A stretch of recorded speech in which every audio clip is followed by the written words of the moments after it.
મારા મિત્ર રાકેશભાઈ પેટીગરાએ પ્રસંગની પત્રિકાને કલાત્મક બનાવવાનો પ્રયાસ કર્યો છે.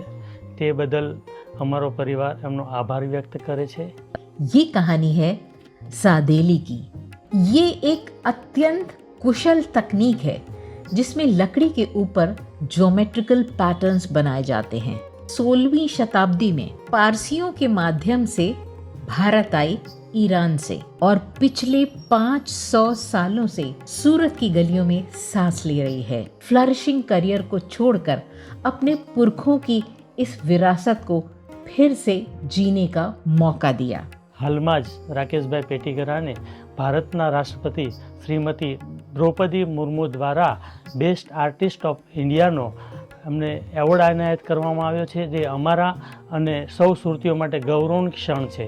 પત્રિકા માટે જે આપણે પેટી બનાવી છે તો એ આ પ્રકારનું એક બોક્સ બનાવવામાં આવ્યું છે કે જેમાં સાડેલી ક્રાફ્ટની 2 નમૂન ડિઝાઇનો કંડારવામાં આવેલી છે. હવે આ ડિઝાઇનો કેવી રીતે બને છે અને આ બોક્સ બનાવવા માટે કેટલી આપણે જહેમત ઉઠાવવી પડે છે તેના વિશે આપણે થોડી જાણકારી મેળવીશું. ઘણા બધા પ્રકારના અલગ અલગ લાકડાનો ઉપયોગ કરવામાં આવ્યો છે. જેમ કે આમાં જે યલો કલરનું દેખાય છે તે હલ્દુનું લાકડું છે, કાળા કલરનું દેખાય છે તે સીસમનું લાકડું છે, સફેદ કલરનું છે તે સેવનનું લાકડું છે, ત્યારબાદ જે લાલ કલરનું દેખાય છે તે પેડોક નામનું ઇમ્પોર્ટેડ વુડ છે. આ રીતે ઘણા બધા અલગ અલગ પ્રકારના લાકડાઓનો સમન્વય કરીને આ બોક્સને બનાવવામાં આવ્યું છે.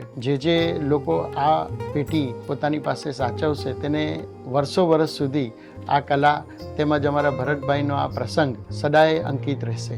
ભરતભાઈની સુપુત્રી મિરલની સાથે ચિરંજીવી ચિરાગ કુમાર, રાજેશભાઈના સુપુત્ર સિદ્ધાર્થની સાથે ચિરંજીવી પ્રિયાના શુભ લગ્નના પ્રસંગે આપ સર્વે આમંત્રિતો માટે કલાને લગતી પત્રિકા બનાવીને દેવગાણીયા પરિવારના તમામ સદસ્યો ખૂબ જ ગર્વ અનુભવે છે.